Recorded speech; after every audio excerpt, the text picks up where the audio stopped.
ஃப்ளெக்ஸ்9 நேயர்களுக்கு ராபின் சூர்யாவின் அன்பு வணக்கங்கள். நவம்பர் 4லிருந்து நம்ம தமிழ்நாட்டில் ஒரு வார்த்தை ரொம்ப அதிகமாக பரவிட்டு இருக்கு. என்ன அப்படின்னா, சார். யார் அந்த சார்? நீங்கள் நினைக்கிற அந்த சார் கிடையாது. இந்த சார் என்ன அப்படின்னா, வாக்காளர் சிறப்பு தீவிர திருத்தம். சமீபத்தில் பீகாரில் இந்த சார் நடைமுறைப்படுத்தி கிட்டத்தட்ட 42 லட்சம் வாக்காளர்களுடைய பெயர் நீக்கம் பண்ணியிருக்கு அப்படின்ட்டு இப்போது ஒன்றிய அரசோட எதிர்க்கட்சி தலைவர் திரு ராகுல் காந்தி அவர்கள் ஒரு மிகப்பெரிய கம்ப்ளைண்ட்டை வச்சுக்கிட்டு இருக்காரு. ஆனால் இப்போ நம்ம தமிழ்நாட்டில் இந்த எலெக்ஷன் இன்னும் ஒரு 6 மாதத்தில் இருக்குது. ஸோ இந்த டைமில் இந்த வாக்காளர் சிறப்பு தீவிர திருத்தத்தை நடைமுறைப்படுத்தி இருக்காங்க. இதுக்கான ஃபார்ம்ஸ் எல்லாமே டிஸ்ட்ரிபியூட் பண்ணியிருக்காங்க. இது நவம்பர் 4லேருந்தே ஸ்டார்ட் ஆகிருக்கு.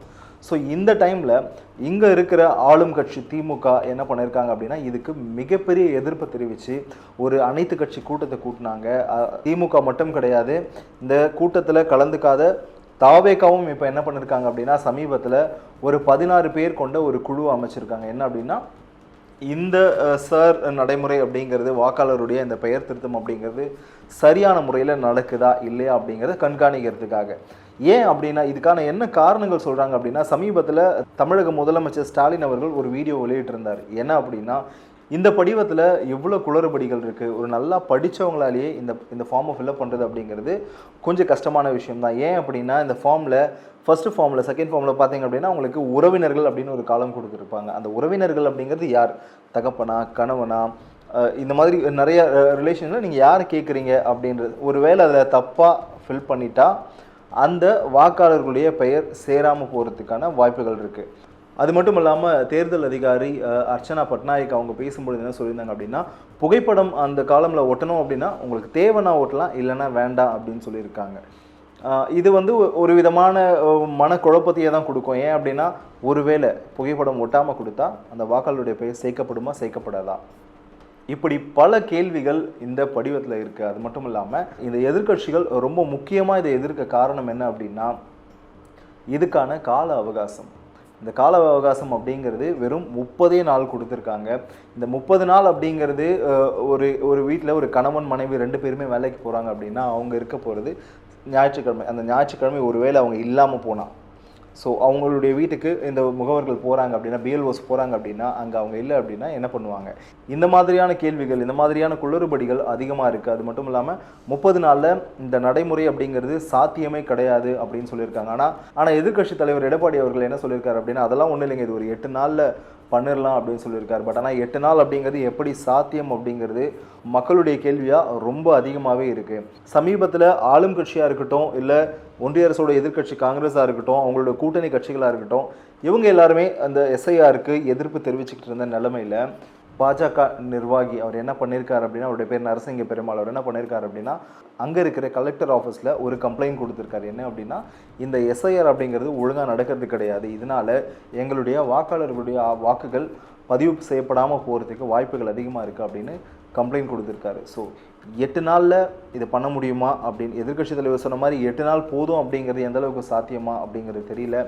ஏன் அப்படின்னா, 30 நாளே பத்தாது அப்படிங்கிறது தான் இங்கே இருக்கிற ஆளும் கட்சியுடைய மிகப்பெரிய குற்றச்சாட்டாக இருக்குது. அது மட்டும் இல்லாமல் அங்கே இருக்கிற பிஎல்ஓஸ் இருக்காங்க இல்லைங்களா, அதாவது இதுக்கான அதிகாரிகள், இவங்க என்ன பண்ணுறாங்க அப்படின்னா, அந்த ஃபார்ம்ஸ் எல்லாமே ப்ராப்பராக டிஸ்ட்ரிபியூட் பண்ணுறது கிடையாது. அந்த ஃபார்ம் வந்து சரியாக கொடுக்க ஒரு நாளைக்கு ஒரு 30 பேருக்கு தான் அந்த ஃபார்ம் கொடுக்குறாங்க. ஒரு பூத் கமிட்டிக்கு ஒரு பிஎல்ஓ அப்படின்னு நியமிச்சிருக்காங்க. ஆனால் ஒரு பூத் கமிட்டிக்கு 1000 வாக்காளர்கள். ஆனால் இவங்க நியமிச்சிருக்கிறது ஒரு பூத் கமிட்டிக்கு ஒரு பிஎல்ஓ. ஸோ இவங்களால் எந்த அளவுக்கு எஃபிஷியண்ட்டாக இந்த ஒர்க்கை பண்ண முடியும் அப்படிங்கிறது ஒரு மிகப்பெரிய கேள்வியாக தான் இருக்குது. அது மட்டும் இல்லாமல் நீங்கள் பார்த்தீங்க அப்படின்னா, இந்த ஃபார்மில் ஏகப்பட்ட குளறுபடிகள் இருக்கிறது. அங்கே இருக்கிற அந்த பிஎல்ஓஸ்கே அதை பற்றின சரியான புரிதல் இல்லை. ஏன் அப்படின்னா, இந்த எஸ்ஐஆரை நடைமுறைப்படுத்துறதுக்கு முன்னாடி அவங்களுக்கான சரியான ட்ரைனிங்கை கொடுத்துருக்கணும். அது கொடுக்காதனால அந்த பணியாளர்களுக்கே ஒரு தெளிவில்லை அப்படின்ற மாதிரியான குற்றச்சாட்டுகள் தொடர்ந்து எழுந்துக்கிட்டு வருது. ஆனால் பாஜகவை சேர்ந்த சிலர் என்ன சொல்கிறாங்க அப்படின்னா, இது மாநிலத்தில் இருக்கிற அதிகாரிகள் தான் இதை பண்ணுறாங்க. ஸோ ஆளும் கட்சி ஏன் பயப்படுது? இங்கே இருக்கிற முதலமைச்சர் மு க ஸ்டாலின் ஏன் இதை பார்த்து பயப்படுறாரு? ஏன்னா அவங்க மாநிலத்துடைய அதிகாரிகள், அவங்க மாநிலத்தில் அவங்களுடைய அரசாங்கத்தை சேர்ந்த அதிகாரிகள் தானே இதெல்லாம் பண்ணுறாங்க. என்ன நடந்துற போது, ஏன் பயப்படுறாங்க அப்படின்ற ஒரு கேள்வி எழுப்புனாங்க. அதுக்கு முதலமைச்சர் ஸ்டாலின் அவர்கள் என்ன சொல்கிறார் அப்படின்னா, மாநிலத்துடைய அதிகாரிகளாக இருந்தாலும் அவங்க முழுமையாகவே தேர்தல் ஆணையத்துடைய கட்டுப்பாட்டில் தான் இருப்பாங்க, மாநில அரசுடைய கட்டுப்பாட்டில் இருக்க மாட்டாங்க. ஸோ இதில் குளறுபடிகள் நடக்க அதிகப்படியான காரணம் இருக்குது. சமீபத்தில் திமுகவுடைய அமைச்சர் பிடிஆர் அவர்கள் குறிப்பிடும் பொழுது கூட, நாங்கள் எதிர்க்கட்சியாக இருக்கும் பொழுது ஆர்கே நகரில் இந்த மாதிரியான குளறுபடிகள் இருந்தது, இதை நாங்கள் கம்ப்ளைண்ட்டாகவே கொடுத்துருந்தோம், இந்த பிரச்சனை இருக்குது, இது இல்லாமல் கிடையாது, போலி வாக்காளர்கள் இந்த பெயர்கள் எல்லாமே எடுக்கப்படணும், ஆனால் அதை தாண்டி இப்போ இருக்கிற வாக்காளர்களுக்கு ஓட்டு போட முடியாமல் போயிடுமோ அப்படின்ற ஒரு பயம் இருக்குது. அது இல்லாமல் இந்த கொடுக்கப்பட்ட இந்த கால அவகாசம் அப்படிங்கிறது ரொம்ப ரொம்ப ரொம்ப குறைவு, இது சரியானதாக இருக்காது அப்படிங்கிற ஒரு குற்றச்சாட்டையும் தெரிவிச்சிருந்தார். எது எப்படியோ வாக்கு அப்படிங்கிறது இந்திய குடிமகனுடைய ஒரு ஆயுதம் அப்படின்னே சொல்லலாம், இந்திய குடிமகனுடைய ஒரு உரிமை அப்படின்னே சொல்லலாம். இது பறிக்கப்படக்கூடாது அப்படிங்கிறது தான் ஒட்டுமொத்த பேருடைய எண்ணமாகவே இருக்குது. ஸோ இந்த வாக்காளர் சிறப்பு தீவிர திருத்தம் அப்படிங்கிறது எந்த விதத்துலையும் வாக்காளர்களுடைய வாக்கை பாதிச்சிடக்கூடாது அப்படிங்கிறது தான் நம்ம எல்லாருடைய எண்ணமாகவும் இருக்குது. பொறுத்திருந்து பார்ப்போம் என்ன மாதிரியான விளைவுகளை இது ஏற்படுத்த போகுது அப்படிங்கிறத. மீண்டும் ஒரு பதிவில் சந்திப்போம். நன்றி, வணக்கம்.